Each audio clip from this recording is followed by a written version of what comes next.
Well, here we are again, audience. It's just fucking wild every day, isn't it? I don't know what day this video comes out, but I'm sure it's something crazy just happened. One of the days. Because that's what kind of year it is. Now, hold on. That voice, that wasn't Zach's voice. Whose voice is that? Whoa, it's Ash! Hi. It's the new guy. It's the new guy who tries. On the old tripod. On the old-fashioned tripod. What are we, 100 years old now? 300 F's old. 300 Wow. F's. We've already passed our bowling score. Wow. What's next? I don't know. We never know. Indy 500? Is that the next? Oh, yes, you're right. Our 500th episode we should do in Indianapolis. Oh, yes. Funny. Live. I'm calling dibs on being there. Yeah, that's a good don't think I've 10 been to It'll Indiana. take us 4 years to get there. Yeah.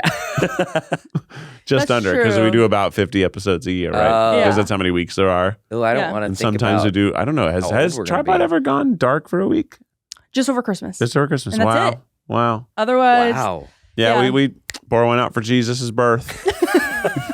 That's what he wanted, I think. Pour one out for for the Jesus' tripod birth. to go Yeah. dark. Uh-huh. Yep. Like, can we not have those idiots on my birthday? Can they just be quiet for 1 week, please? It's my birthday. For my death, fine. Although, I mean, Or my Jesus, risen, baby my Jesus rising. was used to a lot of annoying things, like the drummer boy Donkeys, came. Yeah, donkey, frankincense, myrrh. smells, all those smells. Old men traveling across the desert being like, heard there was a baby. Shepherds. The sky told me there was a baby. Got your gift. baby? Got your gift. So weird. Get away. Why? Well, I'm sorry. This guy wait, told was you that- there was a king baby here, but this guy couldn't tell this guy to let me have a room.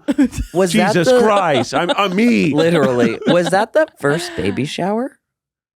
Well, I don't know, because the baby came, it was after the baby. Yes, a gifts brought for the baby's bought birth. for the baby. Is this all Jesus? It's is all Jesus a Jesus. capitalist? Is He Jesus the isn't. reason for Wait a every second. season? He himself is not, but society has utilized him Yeah. for huge capitalist Yeah, gain. that's true. I mean, That's he true. was a hippie. He's notoriously not a capitalist. Exactly. Like, he's really like, I mean, I really do wish we worshipped Jesus. Oh yeah. Like, Yeah. actually. No, Like, I we agree. don't. Everything People Jesus who say did they do, they was don't. fucking awesome. Yeah. He was- Water into no more wine at the party. Done. Got you. Too many selling things and being bullshit. Flipping tables. You guys don't know how to fish? Let me teach you. Yeah, you are mad at these women. Fuck you. Yeah. Like, Yeah. Jesus is Yeah. legit. Jesus kind of You rocks. heard it. Did you think that was going to be the tripod take?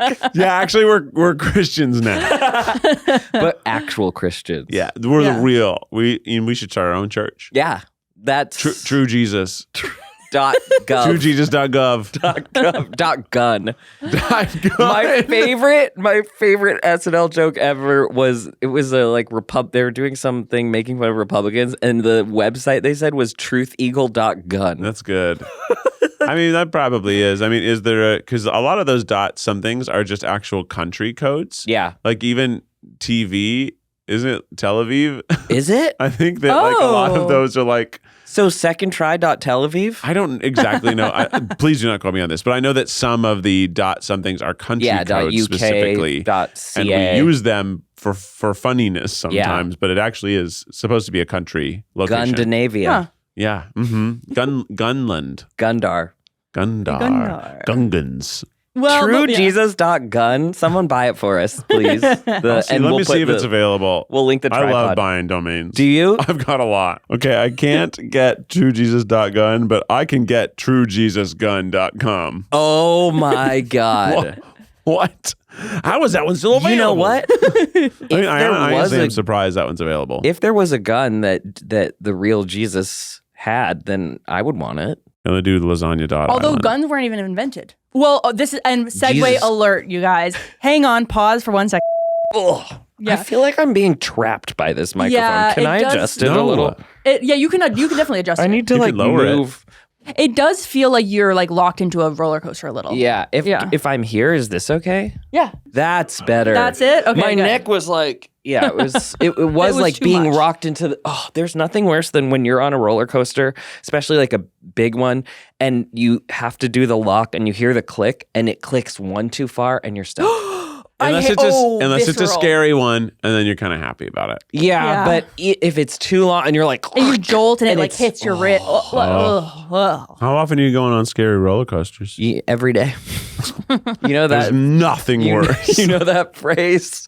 Do something scary every day. I do the same roller coaster. Wow. And I click myself too tight. I do like roller coasters, but I think I'm going to have to start taking Dramamine when I go to theme parks. We're too old now. I know. Why? It shakes me up. I used to love I get Ghost Rider. nauseous. Oh. Yeah. I used to go on a billion in a row, no problem. Yeah. I thought Dramamine for a second was makes you sleepy. It does. So That's a side effect. but It's an mostly for the anti-nausea stomach. that makes you sleepy.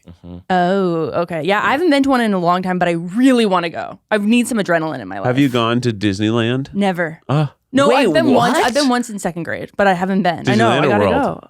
To where? Disneyland or Disney World? I went to the one in Anaheim. Okay, so here. So, Disneyland? Yeah. You- yeah.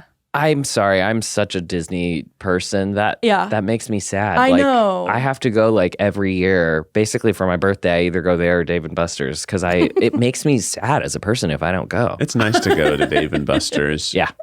Dave and Buster's is the best. It's fun. Yeah, I do. Before I moved to LA, I feel like people look down on Disney people, and now in LA, people are like, Disney World's awesome, Disney's awesome, Disneyland's great. People who don't like So it are lots of bad. Disney Go to your adults. birthday party at Dave and Buster's You did once at BuzzFeed. I do many remember times. now. I have Suddenly I remember, like, wait a minute, there were a bunch of I've BuzzFeeders had at Dave and them Buster's. so many times. I think I've had 6 birthdays there because I maintain it is the best birthday party, especially if you're socially anxious, about blending your friend groups. Oh. All that happens, Yeah. you arrive, people arrive whenever they find you, they buy you a drink, they also give you your cards, their cards You at the had end a of the party night. room, didn't you? No, I didn't. I thought you had a party room. No, maybe I'm going to get one this time. You're Yeah, invited maybe- to my birthday this year. Okay. When's your birthday? July 8th. I'm a Cancer. So close to mine. When's yours? June 18th. I'm a Gemini. Wait, how You is that are? possible? Because July I think of as Leo. No, No, it's Cancer. mid-June to mid-July is Cancer. I'm definitely a Cancer too. I'm very sensitive. Do you know the secret?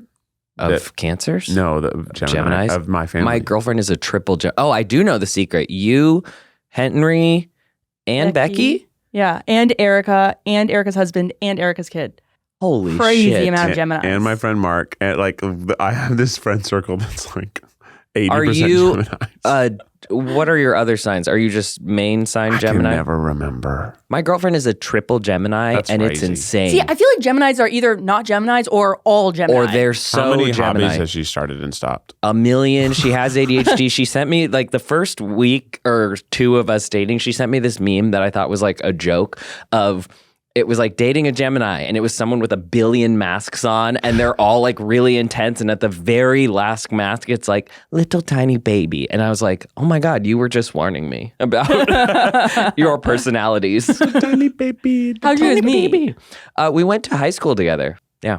High school Our moms sweethearts are- reunited. Well, we played softball together. She was a hot senior. Our moms are best friends because our siblings were in the Wait, same this is grade. adorable. Yeah. This is like It's only a movie. it's a movie. It's a movie. I mean, does Cookie just love this? Yeah, they went to dinner last night. That's so funny. Well, right before this podcast started, I said we were talking about Amy Poehler, and I said, "Oh, have you heard her new podcast?" Yes. And you said, "I was on it." Yeah. You're like, "Yeah, I have," and then you're like, "Well, I was on it." Yeah. So that was insane. Yeah. Insane flex. How was that? It was great. It was Amy Poehler. I love Amy Poehler. I was on it, to be clear, because it was like for Quinta's episode. Yeah. But it was me and some other BuzzFeed people, including AG, and we just got to like. I started my morning zooming Amy Poehler for 20 minutes, which was Crazy. fucking incredible. And like we were all trying to be so cool. Yeah. And like everyone's personality was dialed down to like 0.5%. Yeah. My friends were like, "That's the quietest I've ever seen you." I was afraid to laugh. Because you're just so nervous. I was just trying to be cool. Yeah. And like I'm notoriously not cool. And so like I'm trying to like, especially around, I've been like a fangirl, fanboy since day one of everything that I love. And I love, but like now that Quinta is actually famous and has access to these people that I am love to fangirl over, it's like, be cool. And I'm like, oh my God. And the only way I know how to be cool is to shut up. I see. This is this is interesting. Of like, you don't think. I mean, I know like you had a web series kind of about this, but I've never really thought of you as not cool. We were just talking about this yesterday. Really? Yesterday, yeah. What? Yeah. Because It of, wasn't also, you weren't not cool because you sort of were popular and had status in the BuzzFeed ecosystem, but you were awkward. yeah. And like your character absolutely was, I think the external expression of how awkward you thought you were. Yeah. You weren't actually as awkward as that character is, but that's probably how you perceived yourself. I was awkward around Keith. I think I'm the most intimidated by you. Even now, I was like, it's just me and Keith. And yesterday it was me and Keith. What are we going to do? Really? Yeah. You're intimidated by Keith? Yes. Keith is, Keith didn't I found out in the lie detector, Keith didn't like me at Buzzfeed, which I knew, but I also didn't really like the Try Guys at Buzzfeed, which they knew. This is tea. This is spicy. It was competition. Yeah, it was literal competition. If you weren't the best, you would last. Yes, but I definitely had like an attitude of that now I can just see as insecurity. Like I was just so insecure and I was so afraid, and I was particularly felt very othered and looked down upon by men, which obviously there's so many layers of that now.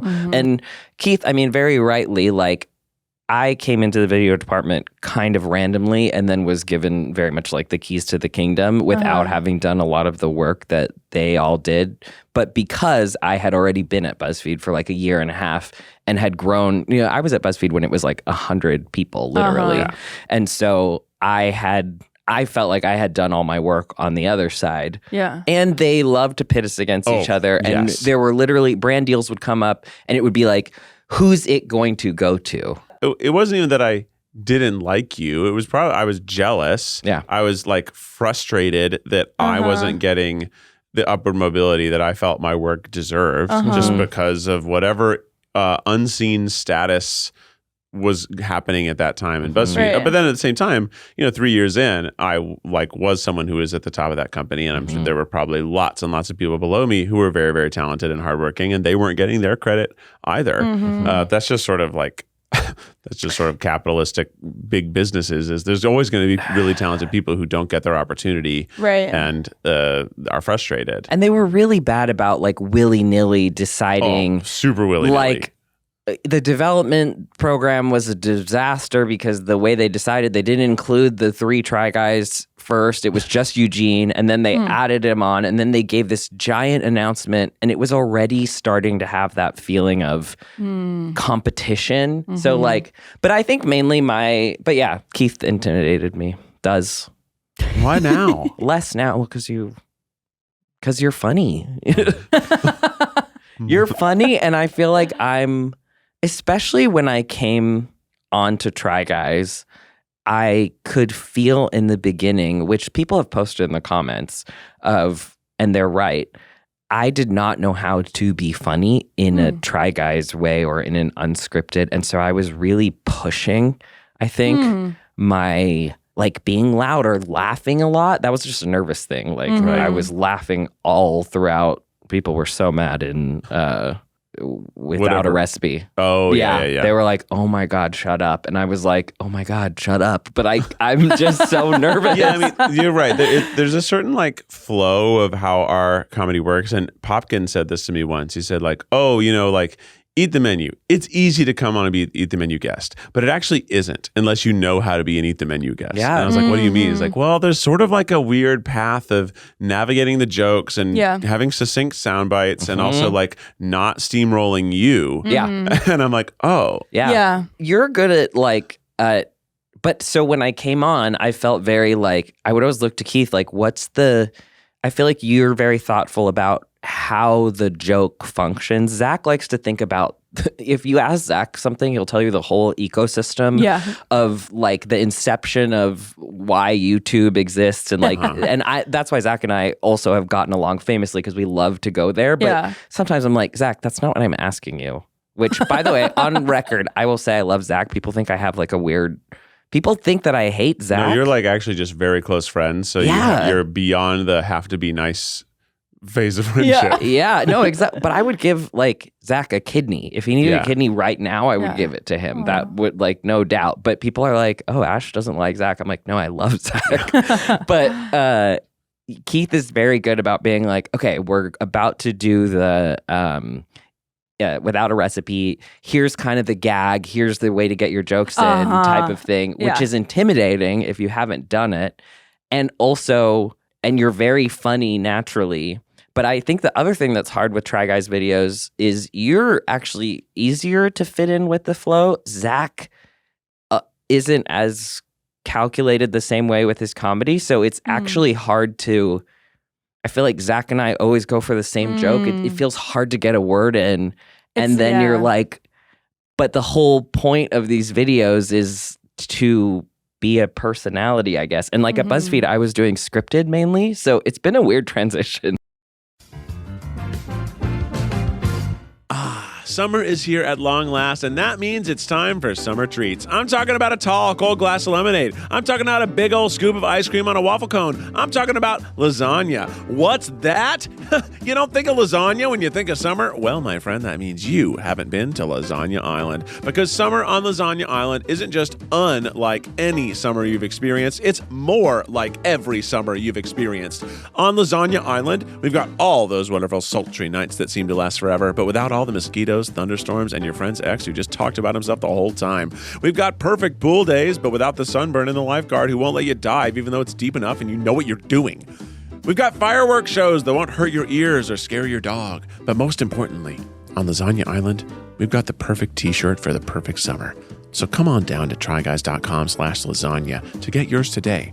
We only printed 100 of these, so hurry, run beside the pool if you have to. We won't stop you.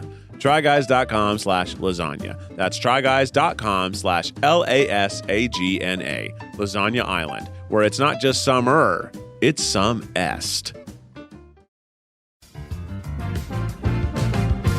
I'm not big on trends, but I am big on clothes that feel good and last. That's why I keep going back to Quince. Their lightweight layers and high-quality staples have become my everyday essentials. Quince has all the things you actually want to wear this summer, like organic cotton silk polos, European linen beach shorts, and comfortable pants that work for everything from backyard hangs to nice dinners. And the best part, everything with Quince is half the cost of similar brands. By working directly with top artisans and cutting out the middleman, Quince gives you luxury pieces without the markups. Something I personally really love, I have a new wallet from Quince, and it always feels like I want a nice wallet, but I don't want to spend so much money on my wallet because then I won't have any money to put in my wallet. You know what I'm saying? I have a nice new one. It's slim. It's really, really good quality. I love it. It looks super nice. Becky saw it and she was like, oh my gosh, that's such a nice wallet. When did you get that? Stick to staples that last with elevated essentials from Quince. Go to quince.com/tripod for free shipping on your order and 365-day returns. That's QUINCE.com/tripod to get free shipping and 365-day returns. Quince.com/tripod. Yeah, I mean, it's challenging. Like, when there were 4 Try Guys and you have 4 people interviewing a person and everyone wants to like get their jokes in, I realized the best way for me to do that was to be what's called a sniper. And you literally, you don't say anything and then like for so long, and then you just find a place to put a 4-word joke. And you just like, you're just sort of constantly listening and you're constantly like, jokes are going to come in your mind, but there's no ways to put them. You just see you later. And then you're like, and so like it's gone. But they're there. And if the conversation comes back to that, you have a joke that you thought about 3 minutes ago that you're ready to just pop in without any effort. So a lot of it, I think a lot of my strength is actually I just listen, especially in those comedy environments. I'm just constantly listening to everything being said. Not really, I'm not even aware that I'm doing that. I'm not trying to, but that's just like a skill that I've honed so that I'm very good at like balancing between people's jokes. But also like, you don't need everybody to be able to do that. Well, but I think that comes from your comedy background. Like you have a strong understanding of joke structure, of knowing what type of joke goes where. Even the fact that you're doing that subconsciously is amazing. Whereas I think a lot of us accidentally came to, like you, Reinecker, and Quinta came to it from a comedy background. And you can tell you guys have these comedy, strong joke writing abilities, whereas a lot of us came to it through kind of general personality or relatability. And so especially mine was very like mumbly, kind of bumbling around. I've gotten better since I worked in television and worked in comedy rooms where it's like, oh, I now understand joke structure, but it's weird. What's funny if I actually think about, the Violet series with you, Yeah. you actually did slapstick comedy. Oh yeah, it's very Lucy. Like you did physical comedy Yep. almost entirely. Yeah. Even your joke comedy would be like misspeaking, which is kind of a physical comedy bit. Yeah. Because it's not a joke, it's actually the inability to say the line, which is a physical bit, or at least a bit. Yeah. And like I think that's very funny that like you actually were doing physical like clown. Literally, I think it's because my favorite was I Love Lucy. I love Lucy. That was my favorite Nick at Night show, obviously, but I like loved it as much as my cartoons on Nickelodeon. Because it is a cartoon. Yeah. It is. When we would be at the office that was by the Hollywood Stars, whenever I would walk past Lucille Ball's star, I would stand on it and just absorb the energy. And then where is that star? I don't feel like I've ever seen it. It's very in a random kind of place, but I would always like stand on it and like that's so teleport. Cute. Yeah, I love her, and but I really like Lucy got the longest live television laugh ever recorded. It was 6 minutes and 47 seconds. Wow. Because it was the episode where they're dancing. A lot of it was dramatic irony, which is also what I tried to incorporate into my comedy of the audience knows something that Lucy has done and you're just waiting for the payoff. Right. And so Lucy she's not supposed to have like chickens. It's when they're like on the farm, and she puts all of these eggs in her like her big dress, and her and Ricky are dancing meanwhile for this competition where the last move is that they have to press their bodies together, and so it's gonna happen. And when it finally does and all of the eggs break and you just live in that moment, but that's what I was trying to emulate at BuzzFeed. Just like falling down, falling over, coming in too hot or too crazy. I appreciate that you recognize that, because that is what I want to do, which is why as BuzzFeed came more acting wise, I was like, oh, I'm not like a great actor. I'm just like I am a clown. But also so the Try Guys, the makeup of what makes our content work is actually not having stellar comedians as the entire cast. It's really about a lot of different people and the comedy that just comes naturally with a random person doing a complicated task and being okay with failing. Like the more important part of our cast is the openness to vulnerability than it is the joke per minute. Like you do want a couple people who have that ability, but that's really not like, if I have to list like what I need like from the people, comedy's in there, but I'm not looking actually for comedians. Yeah. Interesting. It wouldn't be the same actually, like with hard comedians. Like Ryan Garcia, he's a great actor, great performer. He is comedic, but he's not actually a comedic actor. No. Quasi, not a comedian. Hilarious. Yes. Yes. Just a funny Joyce. Weirdo. Yeah. Same with Joyce. Yeah. A funny, strange, interesting person. Not a comedian, but very actually just funny. Yes. But also funny because of her directness, which is actually about being real. Her and vulnerable. Real self is really funny. Quasi's real misunderstanding of things is really funny. Zach's overthinking and over preparing and fear is actually funny. Yeah. Johnny's almost actually a carbon copy of Zach with baking skills. Yeah. I was like kind of doing like a mock-up of like, if we were to fully take Keith and Zach out of the Try Guys and create a new 4 Try Guys cast, I want to hear. Well, I can tell you exactly who it is.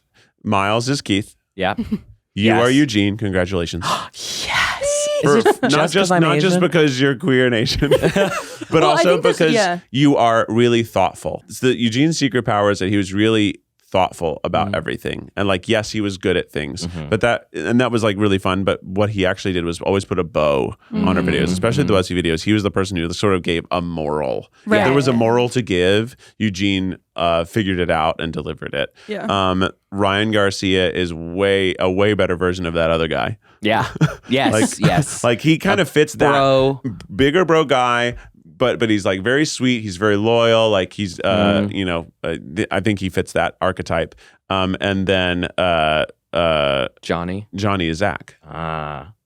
That's so good. And then you add Quasi. Yeah, just you add Kwesi as a fifth because Kwesi brings something completely different than ever was there before, but is so much fun. It's just chaos. It's just pure chaos. Wait, and obviously, like, yes, I can put the rest of the cast in there as well. Like, I think all of them have it. But if I was really trying to replicate the specific dynamic of the original 4, that is, I think, the casting that gets you the closest to that. Okay, you just went through everyone except YB and Marissa. I want to hear like what. It's so interesting to hear like what you think everybody brings. So Marissa actually, I think is. I think she's like a physical comedian as well because she's like a very big reactor. I think also she has this spritey, angry energy that Eugene would bring. So like she also has that, like, and she's really hyper competitive. She's very good at things. She's very skilled. So she actually probably brings the like hyper competitive, the secretly competitive side of Eugene and the wanting to execute it perfectly, which is and does like and she's does good often enough at do a very good job. Yeah, and YB is similarly like. Maybe she's like the third. Maybe it takes 3 people to be Eugene. Yeah, because like super fashionable, very poised, very elegant. Very like intelligent. And also she understands like the story of things. So I think if she were in more Try Guys videos, she would probably be the person like delivering the lines that connect the edit. Because she's an editor, she understands. She's the story. She's a great storyteller, so she would identify things that we need in the real moment, and she does that when we're doing like our food adventures. She's like, we need to get this beat so that I have this. I haven't done that much with YB. I want to do more with her. Yeah, well, that's a pretty big agenda for this next year. We're right now working on like some formats that can be YouTube formats because I think we've used our cast pretty well on the Second Try side, but we haven't used them super well on the YouTube side. So like we're trying to identify what are some better, more repeatable, fun, lower lift formats that allow the TriCast to like just shine and be themselves. So people can be more endeared to them and also just enjoy the great dynamic that I think exists there, but has been underexplored. So it's just like, and I read the comments and I agree when people say that we've underutilized the cast. I think you're right. There's only so much we can accomplish in a year. And like we're very much trying, but we're like making these big tentpole shows. We're making all these other things. We did a tour this year. Like to be able to do everything 100% is quite challenging. So it's, I think it's good too that we actually need to gel as friends. I genuinely feel like we're all friends now, and I'm happy. It was very much like when we took that cast photo, it was like a random like, hey, I've seen you twice. I'm going to touch you right now when we take this photo that we're like besties. But like what worked about Buzzfeed is like we actually were besties. And now I think the TriCast is gelling in a way that I genuinely like love everyone on that cast. Yeah, when people come in and they see each other, it's like very nice because it is like, oh, cool. Like, oh, shoot, you're on the shoot today? Hell yeah. Yes, exactly. And I think too, I think it would be fun also to do a pilot month that is just different versions of cast pairings. Because I think what's also fun about the TriCast is like people like me and Kwesi's dynamic. And I wouldn't have known either unless Kwesi and I had been paired in random videos together that like we have a really weird dynamic, What pairings, Rainie, would you want to see or have you seen kind of emerge in different videos that you would put together? Let's see. Oh, that's a great question. I think that, well, it's interesting too because most of what I know about the cast is through You Can Sit With Us because we have all the cast on rotating. So, I mean, what comes to mind, I eat Jared Popkin up. Every time he's on something, I'm like, okay, let's lock in. So I definitely have him, kind of like we were talking about before. I think the best Try Guys videos there's funny, goofy, but then there's also like heart to it. There's a heft to it. So I want somebody who's like, I think he can do the silly, goofy really well. I think YB she's a great storyteller, and I like the word poised. I think she's very poised. Her and Popkin would probably be a fun vibe to see what would they talk about. Or I have no idea what they would talk about. I have no idea.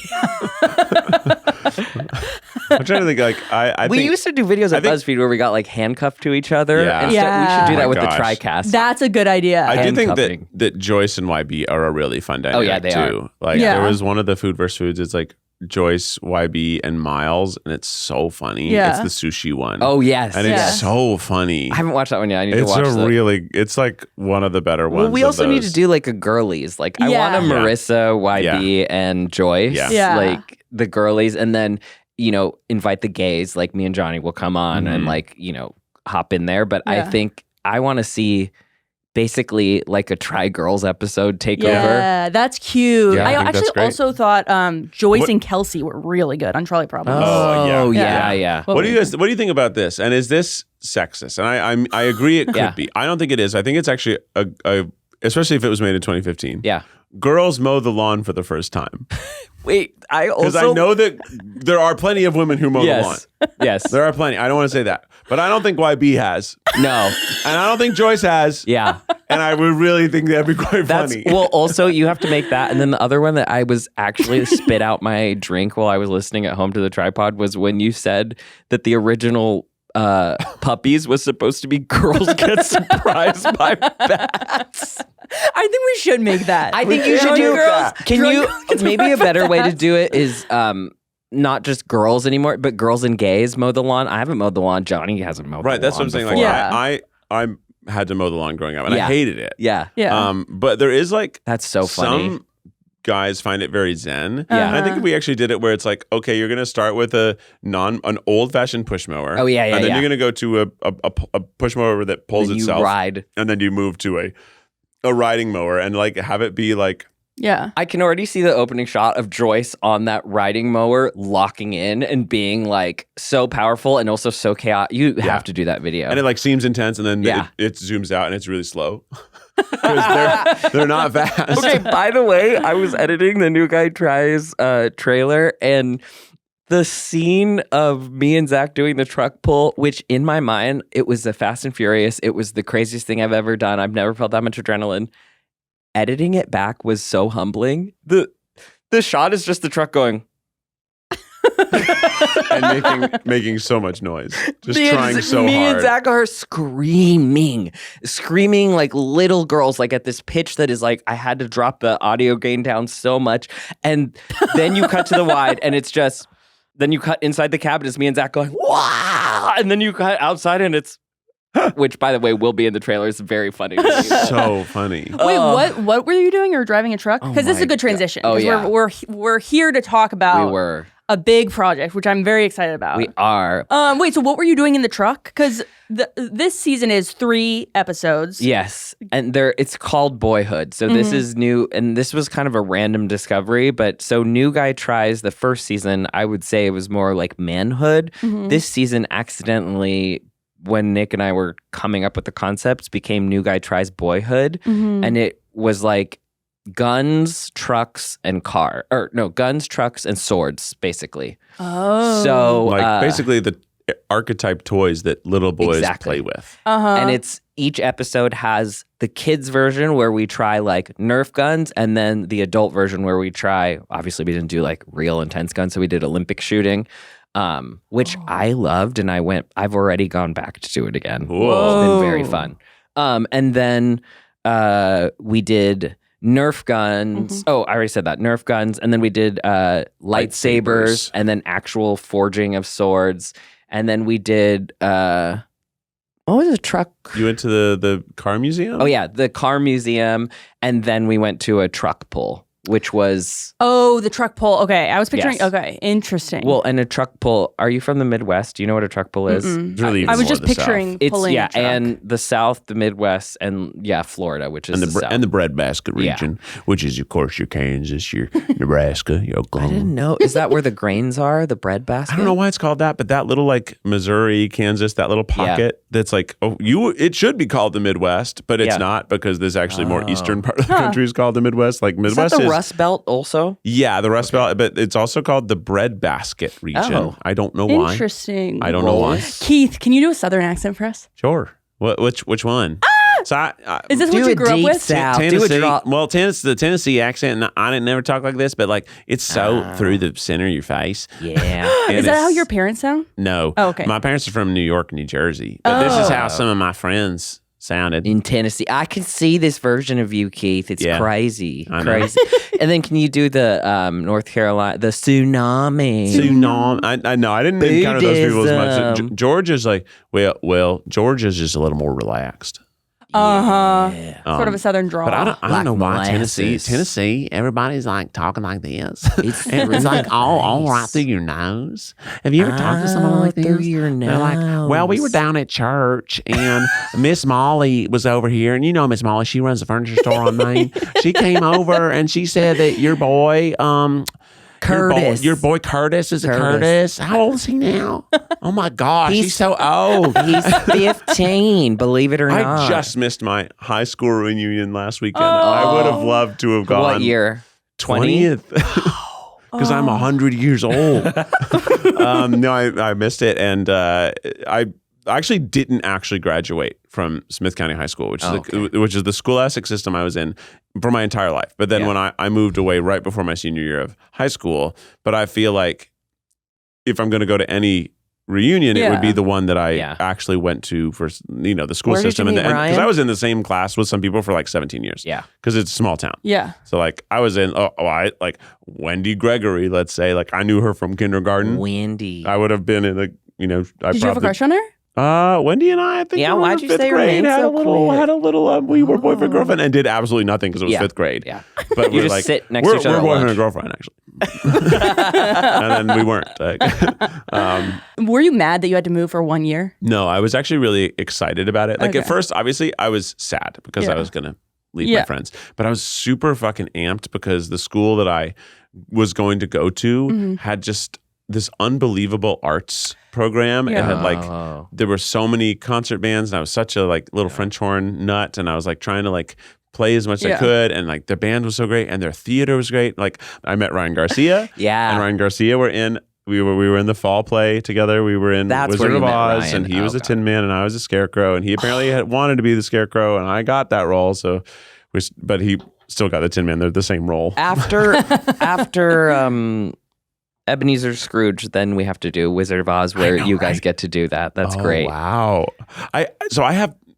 We need to get into talking about your show, but I don't want to. I want to do like, I think it'd be really fun to have like YouTube produce an all YouTuber Yes. like Wizard of Oz or something like how Fox does their like Fox will do a version with but like let's get like celebrities.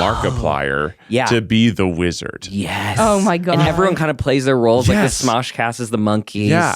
And like let's get Emma Chamberlain to be Dorothy. Can we get Emma Chamberlain my God. out of retirement? Keith, She's sort of just only Mr. around. Ideas. Right? Like that would be the event of the year. It would be so much fun. That's what YouTube Red wanted to be. Yeah, Yeah. you could put like so many like just fun influencers to just be general munchkins and like just like they're just filling They're the land. all in LA and they've got a day. It reminds to me do of this. what You could YouTube have Patrick Rewind Starr used to be. one of the either the Wicked or the Glinda? Good Witch, either one. Like be thrilling. Kyle Hunagami could Yes, could choreograph the whole this, thing. Like I think there's We can really- make this happen Yeah. for sure. Who do you want to be? Well, I want to be the Scarecrow, of course. But I think Fuck over obviously. Ryan again. but physically, I should be the Tin Man or the Lion because a Scarecrow truly needs to be a Gumby man, and I'm not fit enough for that. I really would like. You need to be the Scarecrow. The Scarecrow is so fluid and like is such a physical like comedian, and I'm not that anymore. When I was a college student, maybe, but I'm just When not. you're more flexible. I'm getting too old for that. Uh-huh. But I could be the Cowardly Lion. I could Or be the the Tin Tin Man. Man. Tin Man's very rigid, and I could do that. Yeah. And I would have a lot of fun doing that.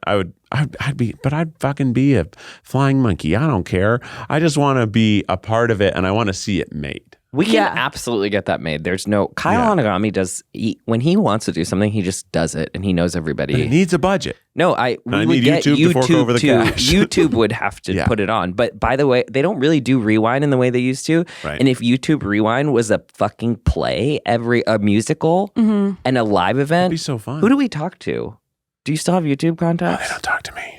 We'll find some. They don't like us anymore. I don't know why. They never. Maybe they 'cause you literally- started they your literally own don't talk to streaming us. It's very platform strange. as I don't a- want to fully call them out right now, but YouTube does not talk to us, and I don't Wow. understand why. They've completely ghosted us as a company. Well, not anymore. Not when you bring them this bag of gold. Who knows?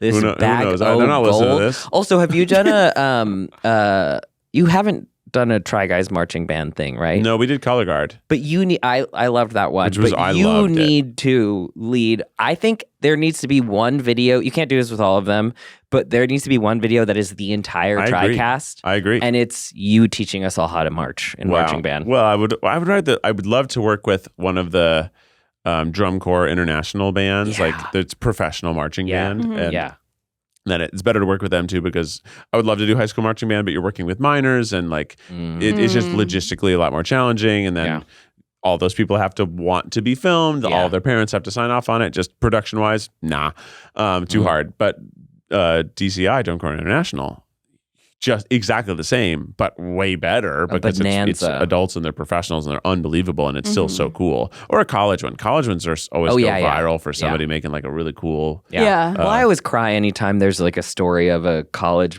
We should do it with a college band that's the very last place and join them. Just drag them down further. No, because we would give them spirit. We won't hurt your understanding. We would sister act to You're them. so bad, we can join you and it won't have any negative outcome. Great idea, Ash. This is what BuzzFeed felt like, by the way, of where we would just all be brainstorming all the time, and we would have these big brainstorms that were not for. It would just be random topics, and you threw out ideas for anyone to grab, which was really fun. When you came and sat with us at lunch, you were popping off. Every sentence was an idea. Another idea. I was like, oh my gosh, it reminded me of Zach and Keith, because they also do that. Our brains are wired to just constantly come up with formats. That's how we talk to each other. Just like, what about this? What about this? And like, by the way, they said no, but my best idea. You pitched it? Yeah, they said I did. No. It's because it's a lawsuit. It's definitely a lawsuit. It's definitely It's great. It's called... definitely not something our company specifically should be making. Kaylin was like, launch your own YouTube channel, but it's all TriCast, but it's just so that legally there's no repercussions. It's called Date My Staff. You know, I accidentally named it something so much worse yesterday when they were talking about it. What'd you say? And I said, like, you guys can't keep asking me to pimp my staff. And they're like, that's a better title. Like, no, it's not. That is a better title. Oh my God. Pimp the my premise staff. is me finding the staff dates. I'm like, well, the other version is Date My Daddies. It's even worse. That's even better. It's worse. And this is why I'm not a CEO, because immediately Rachel and Keith were like, no. That's a lawsuit. And I was like, oh, I didn't even think about that. Yeah. It's a fun idea. It's a fun idea. It would do well, but we'd get sued. But we cannot do a video show where I help my staff find romantic partners. Like a harem. But okay, so this season, what was different about season one, filming season 2? Was it easier? Was it harder for other reasons? If I'm going to be honest, I'm nervous, and because it's not edited yet. When I was coming on the other shows for like when we did You Can Sit With Us, and it had already mainly been edited. So but every season is a different thing, and we're still trying to find exactly how this one works and functions. We have more than we did last season, which I'm excited about. Like, we added the element of getting, like, we went to museums and got these like really cool interviews, and like, but this isn't like it's not to a place where this format is like a Try Guys video that you know exactly what the beats are and how you can do it. And like, Zach has been helpful in trying to help figure out how to crack this new guy tries thing. But really, each episode is different from each other, and it feels very fluid. I'm really excited about the conversations we have. It's just like how they're all going to fit together. It's a puzzle. Is a puzzle. Yeah. And I am not used to this feeling of, when you do something scripted, you generally know what you have. The only thing that you feel like you're missing we should have gotten a different angle, because you already wrote it, and you've tested it and that kind of thing. With unscripted, you can't do that in the same way. And so there's whole things that the puzzle is much more frustrating, and I would say the first cut is much more brutal than the first cut of a scripted thing that just needs to be massaged. Stitched together. Yeah. Stitched together, massaged, get the right timing for the comedy. The post process for unscripted is you finish shooting like, wow, this is going to be amazing. Yes. You make the rough cut. Uh-oh, it's terrible. Yeah. You make the next cut. This is unsalvageable. Yeah. I'm a bad artist. Yes. Oh no. And then you get the third cut. It's like, wait a minute. I think I figured something out. Yeah. Then the fourth cut. no, I didn't. Yeah. And the fifth cut, no, I did. It's Yeah. actually pretty good. And then the last cut, okay, this is incredible. Yeah. Like, but you have to go and like, I suck at this. That is exactly what it. I'm so glad you said that because I was like, I'm definitely in the like second cut where I'm like, should they not have let me do this? But then when I was doing and I was even with the trailer, I was like, what is this? And then I was like, oh my God, I've now gotten to the trailer to the point where I'm like, this is so funny and I can't wait to show people. But that roller coaster is so steep. And the problem is you have all these different ideas that, like you said, they don't really come together until like the fourth or fifth edit where the different ideas you had, you finally know where to put them. And it's like, there it is. Yeah. And then it goes on YouTube and you're so happy to watch it and you watch it several times and you're like, wow. Once it's on YouTube, I experienced this with the podcast where I'm like, it's almost such a different experience watching it on YouTube versus Premiere, even if you're full screen Premiere. Yes. I think there's just something about like letting go, like knowing you can't change it. You know what it is? It's like having a baby where it is the most painful thing in the world, but once it's released, there is so much oxytocin in you and you love this thing that you forget how hard it was to make. So you're like, let's do it again. Yeah. Oh my gosh. This episode is brought to you by IQ Bar, our exclusive snack and hydration sponsor. We're so excited to announce they've teamed up with Thomas Keller, Michelin star chef at the French Laundry, on 2 special edition products, a salted caramel chip protein bar and a yuzu mango hydration mix. I was just chomping into that salted caramel chip protein bar, and it was delicious. What I really liked about it was like less dense than a typical protein bar. IQ Bar's plant protein bars are packed with clean, delicious ingredients that keep you physically and mentally fit. And additionally, I gotta stay hydrated, and the Yuzu Mango IQ Mix is a refreshing, zero-sugar hydration mix that marries bold flavor, essential electrolytes for your body, and lion's mane plus magnesium for your brain. Just mix with water for Michelin star taste and next-level hydration. And with over 20,000 5-star reviews and counting, more people than ever are fueling their busy lifestyles with IQ Bars, brain and body-boosting bars, hydration mixes, and mushroom coffees. IQ Bar sent us the salted caramel chip IQ Bar and the Yuzu Mango IQ Mix. I was blown away. I thought the bar was so delicious, had a great texture. I also thought the Yuzu Mango drink was like really delicious, and I felt very hydrated. I also felt very smart. And right now, IQ Bar is offering our special podcast listeners 20% off all IQ Bar products, plus free shipping.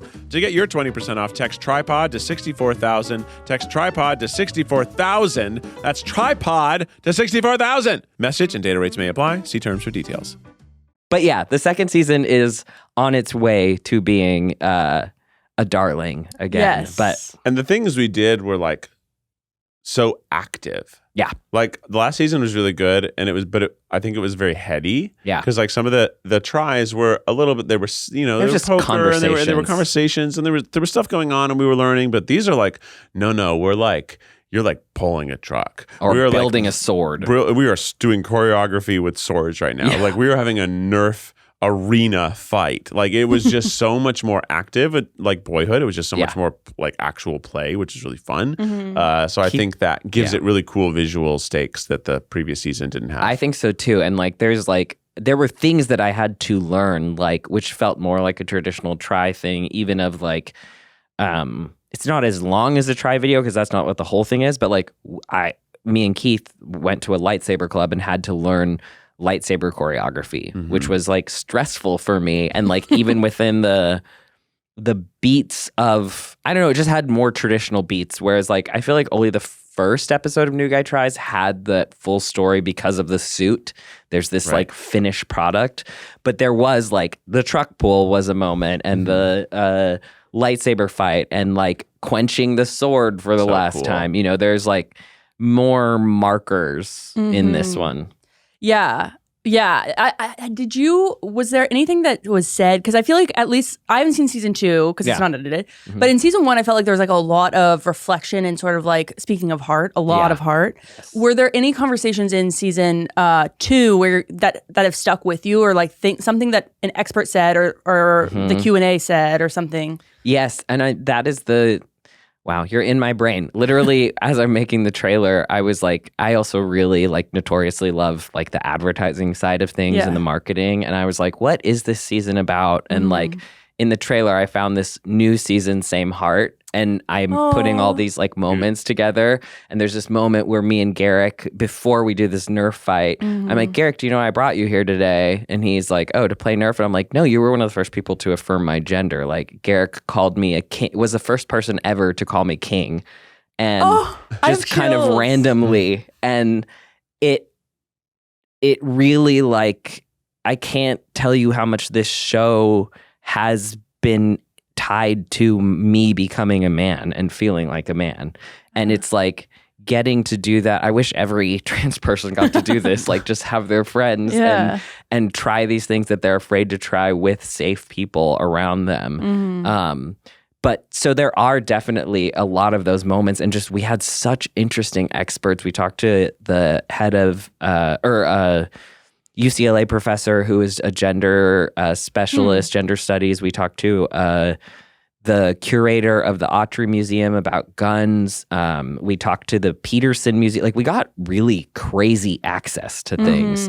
And we have a round table with 4 trans guys because we wanted to expand the viewpoint, which like Liam and everybody has already been like, this just needs to be an episode unedited. And it was so fascinating to have that conversation, even for me, with just like 4 other trans guys about what their boyhood was like. So honestly, the problem is that we have an embarrassment of riches, and it's like, where does it all go into the edit? Like, how do we piece this all together? But I do think people can expect the same heart.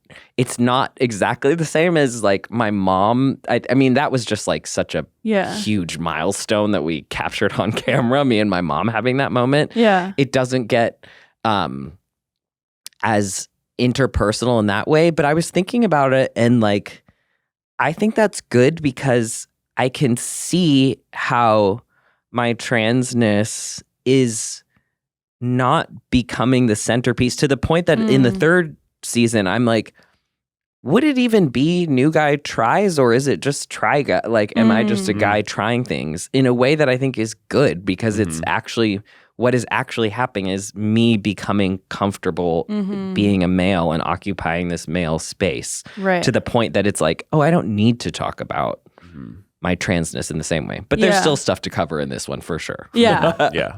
Do you remember what the context was when Garrick called you king? After my dad died, Garrick sent me flowers that said, thinking of you, king. Aww. Which is just so sweet. And also just like sending another man flowers. So nice. And like, I love Garrick. Like, Garrick is great. I've been really lucky to have so many men around me who are thoughtful, and even though they may appear stereotypically one way, like Garrick is I've always known Garrick is like a softie and a sweetheart, but like Garrick likes cars and fixes cars. Garrick has a gun. Garrick, that's also why Garrick was in the Nerf episode. Garrick is a comedy dude. Like, it would be very intimidating, and yet Garrick is like so thoughtful and sent me flowers when my dad died, because he was like, men should get flowers too, you know? So like, there's so many men, even what you were saying, like the first season, I was so happy because in the poker episode, like for anyone who's listening who hasn't watched the first season, it's all on second try. But the second and third episode, I think, are just as interesting as the first one, because in the second episode, it was Popkin, Chris Reinecker, me, and Miles talking about poker, and it immediately became this discussion about fatherhood and their fears about fatherhood, and their it was so deep. And like, Miles was talking to me about grief, and like I feel like after the first season, after everything that we shot, Nick was like, I've worked with these people for years and I've never heard anybody talk about that. Like, I remember Keith talking about your body and like how you wanted to like have stronger arms. It's like, I've never talked to you about that, you know? So I think it's a very lucky space to be able to have the type of men that are so supportive in this, and that like I can learn to be a non-toxic man from. Yeah. Wait, Keith, how do you feel like you have a lot of kind of like heart to hearts with your guy friends? for me, like I'll talk if something's really like bothering me, Yeah. I will talk to Becky about it. Like if I'm like going through a lot of stress, like I'll absolutely talk to her about it. And I'll also talk to my guy friends about it. And like Zach and I talk about a lot of things, but a lot of our stresses are shared. Right. So it's and not work. Yeah. Right. And it's all work. And we both know exactly what we're talking about. So it's not like me revealing. Right. Like unloading something. or Like, but there are times like I've definitely had conversations. Like I've had friends who've gone through a divorce and they want to, they talk to me about it because they want to talk about it, and I can be a friend who can listen through and help people. Like I've had people who are my very, very close friends who have like said that, I was a mentor for them for like a period of time when they're going through something difficult. And I was like, I didn't see myself as a mentor. And it's like, well, I saw you as that. I'm like, yeah, that's very sweet. And I just thought I was like being a good friend. And I'm sure you would have done the same for me if I came to you in a similar situation.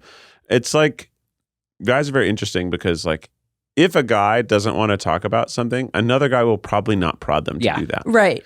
Would you agree with this, Keith, that the impetus for men bonding is not the emotion, whereas for women, it usually is. You find the emotional connection, and then you, like, for instance, when I first met Marissa, we kind of knew each other. I think we shot one video together. Within 20 minutes, we were sitting on the couch in their office, facing each other, talking about our divorces, and literally being like, you deserve so much better. And then from that moment on, Marissa and I were like bonded. Yeah. Whereas with Quincy or with one of the guys, I feel like it's like we do activities or get to know each other's humor first. And then I can go to that deeper level. It's not that the guys don't get there, but it's not the first thing that you bond over. Yeah. What's interesting is you and Marissa bonded over a shared experience, and that you both have had that experience. Yeah. And I think that is a thing that'll bond anybody. But I think with guys, it's actually going through the same experience at the same time together will really bond them together. Like war. Yeah, like war. Yeah, honestly. But I mean, guys, No, for sure, band absolutely. of brothers, it's war. But also but even to a lesser extent. yeah. Oh, remember that night where our car fucking broke down? Yeah. And we both had to like push it to a gas station? Yeah. I'll never forget that you were there for me, bro. Like that kind of thing. Yeah. Like going through a hardship specifically together and dealing with it together, I think is something that bonds dudes together Versus for a long time. we both emotionally went through this, And I think we that can relate. absolutely, Right. I think if two guys are like, oh, I lost my mom, and another guy's like, I lost my mom, I think that would still have that connection, and you'd find that way of like being bonded. But specifically, I think that guys tend to like, we had a shared experience together, and because of that, we have a bond. Like Ryan Garcia and I, even as simple as it is, like we did like these plays together in high school, and I didn't know this when I was attending that school. I didn't know that he was not a student who'd been there the whole time. I didn't know that he actually only been there for a little bit longer than I had, that he had moved a lot in his life, and he had always had to start over. I don't even think I knew that until like a few years ago because he was so ingrained, and I saw him as like such a popular kid because in the theater department, everybody knew who he was. He was friendly with everybody. He's Ryan. He's also incredibly extroverted. Yes. So I was like, oh, this guy, like he's got all the connections of people, and like how cool that like I'm his friend because he seems like super fucking popular to everybody. So this is amazing. And then I was over at Ryan Garcia's house every day by the second semester. Cute. That's so cute. But it's interesting that you didn't get the emotional context of that you guys were actually going through the same thing until years later into your friendship. Yeah. And I think that cis men, we have to ask Johnny, but like when Johnny and I first met, it was pretty quick that we both started talking about having children as queer people and what that would be like. But men get there. The other thing that I learned from the first season, which again, tell me if I'm right, is that men talk, but there needs to be an activity. So it's like they'll be watching football, and if something's on their mind in between a break, it'll be like, hey, how's it going, man? Actually, I lost my job. It's been kind of hard. Oh, okay. But you don't get together to have dinner to talk about how you lost your job. Yeah. I mean, we love an activity. Yeah. There are guys that I will talk to like over drinks or dinner. Yeah. Like Jared and I will like absolutely go get dinner Yes, sometimes. yeah. Jared and I literally like called him the other week and I was like, I gotta pack, but I don't want to make dinner. Like, let me see if Popkin has eaten. Yeah, yeah. I called him and he's like, I did kind of just eat a little bit, but I could eat more. I'm like, cool, I'll pick you up. I picked him up. We went to a bar. We each got a salad and an old fashioned, and we just hung out. And he was telling me about the stress he was going through with like one of the shoots he was doing, and I was telling him about all the shoots we were about to do, and like. It was nothing super deep, but it was like, oh, here's a little bit of venting that we can do. And that was not my plan. Yeah. I literally just wanted to eat dinner with the company, not alone. Yeah. Basically, because I don't really love being alone. Yeah. Yeah. Before we end, I have one more question about something, Ash, you mentioned in the beginning about sort of like the jealousy around men, or like sort of the feeling towards men during BuzzFeed. Like, what do you, like, expand on that? I'm curious about what you think of it. I mean, I think now I can see it was a few things. I think one is just like being a woman in general and seeing the unfairness and seeing how the boys club unfolds and exists. It does just fill you with rage. And I was filled with rage of not getting face time with my boss because I didn't watch basketball. Yeah. Which is ironic because I'm now wearing a basketball jersey. But I think there was a genuine feminist anger that was an undercurrent of a lot of that. And this is like, you know, it seems like a long time ago, but like 2016, the type of the way that the world and Gen Z thinks was a large part because they were watching videos at BuzzFeed while we were learning about all that stuff. This is not what what feminism or all of this, it wasn't explicit and internal. Yes, and I think that's why there's so much backlash about DEI and stuff is because people had to learn about it and they're upset about it. So there was that. And then there was obviously some kind of internal, I wanted to be a guy and didn't get to be. And I'm watching guys being guys, and I would have some jealousy or feeling, particularly about, and I can say this now because I'm like an adult and have gone through therapy, but particularly around funny guys or humor. There were girls that funny guys have access to who are straight women that I knew I was just as funny as them, but I'm a woman. And one thing that I feel like I pushed so much was that everyone is gay, which I do feel that everyone is a little bit queer. But I think a lot of that was me trying to convince straight women to date me.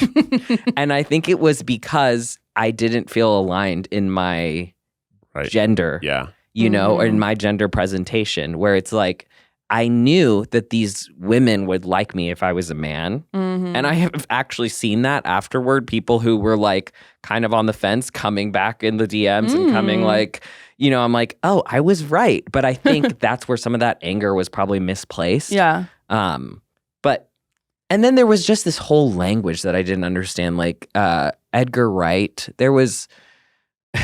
when you guys started talking about Scott Pilgrim, I was like, oh, of course they're talking about Scott Pilgrim, which I love now as a movie. I love Scott Pilgrim. To work at BuzzFeed in the time when video started, especially in the beginning, it was just dudes who like Edgar Wright. It was like you, Zach, Bianchi, and all we would talk about and all we would reference is Wes Anderson, Edgar Wright, all these white dudes making things.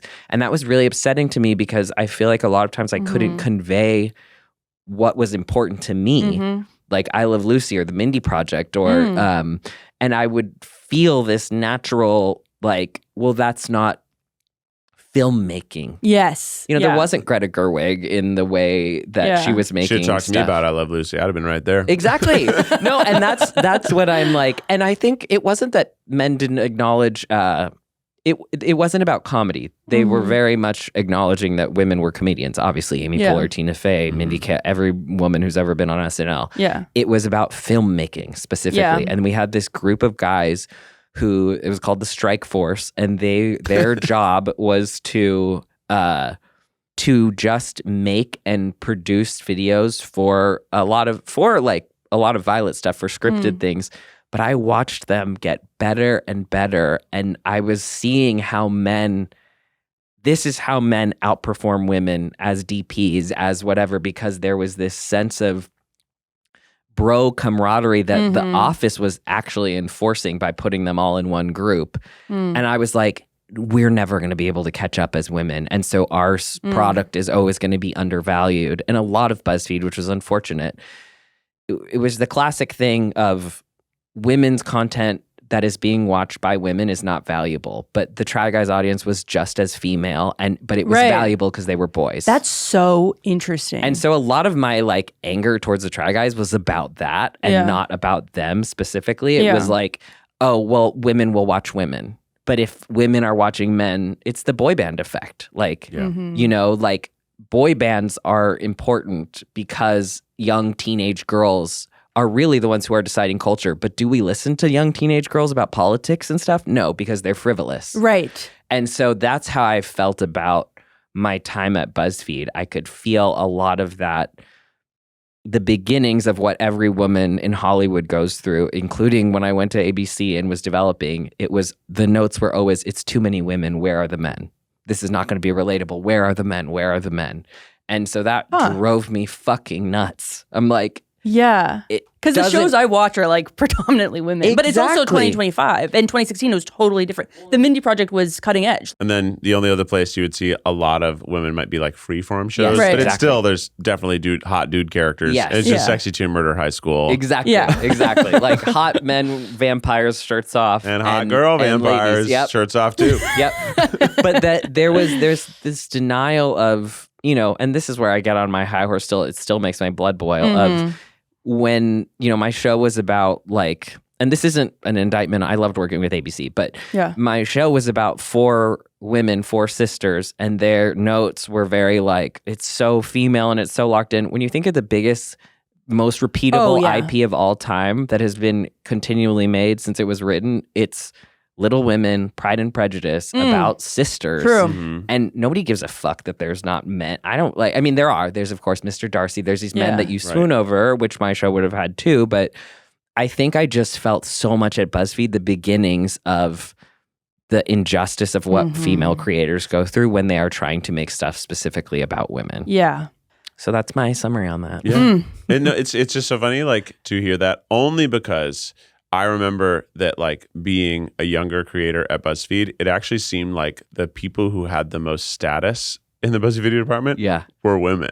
Oh, interesting. Because it was like you and Ella and the whole Violet team, other than Eugene, were women. Yeah. And there was like a huge like thrust of resources put under the only channel that was about personalities where Violet, people played characters was Violet, and it was 90% women. Yeah. And I was like, dang, they're getting all these resources. Yeah. And like, we were the only you're right. We were the only scripted universe that was getting that was like an dedicated universe. Yeah, that was like getting, and then the only next one that did was also Quintes. Yeah. And I was like, well, okay. And I was like, this is obviously not unfair. This is great that this is happening. But I was always frustrated because us as the Try Guys, while it seemed like we were doing great, like we're never getting company support. Yeah. Like we had to like constantly prove ourselves 1,000 times. And even right before we left, we could not get a person to help us like manage our Facebook page to save our fucking life.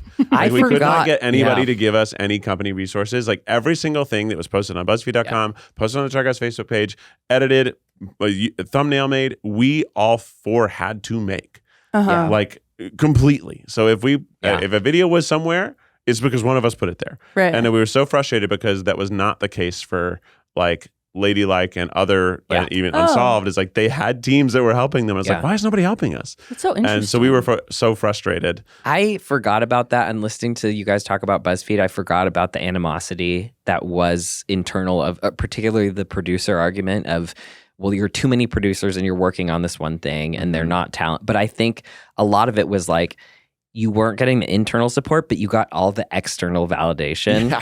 When we went to VidCon, people lost their minds. People lost their shit. It was Try Guys this, Try Guys that. And people like, really, what you said was so true. Try Guys was synonymous with BuzzFeed video.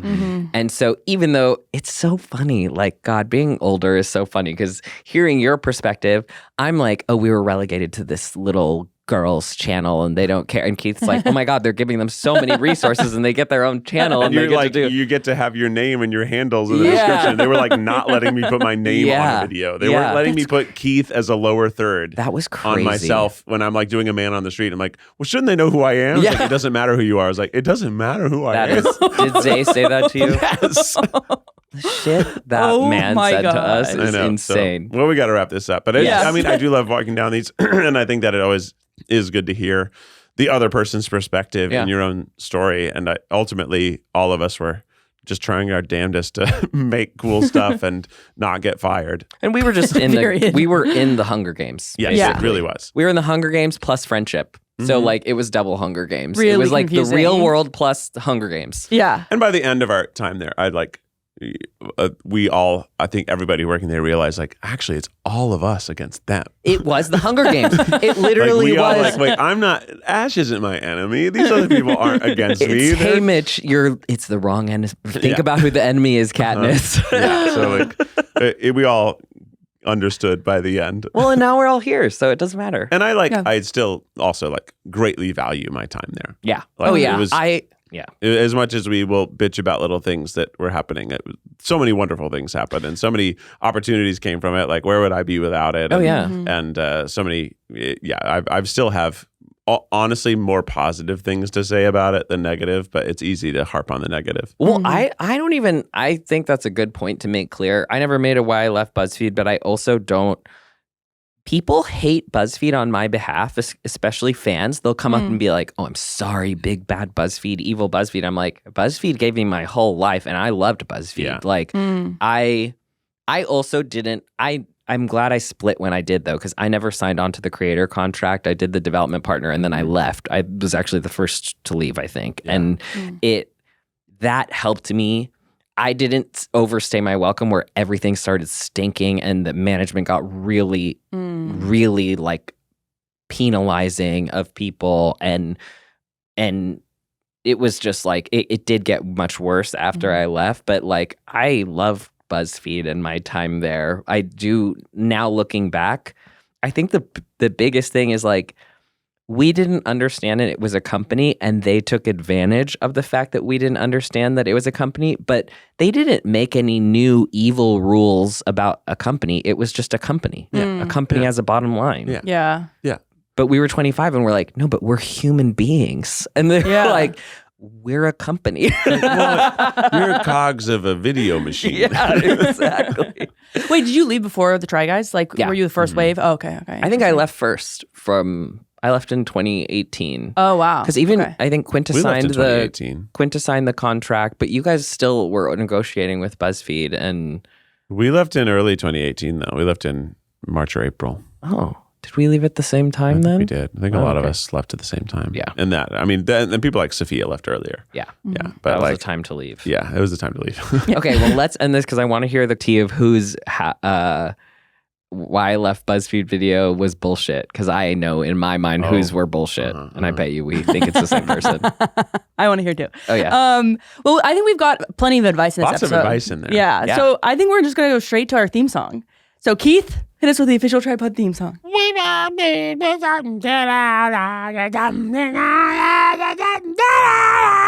Tripod. Have a good ass week.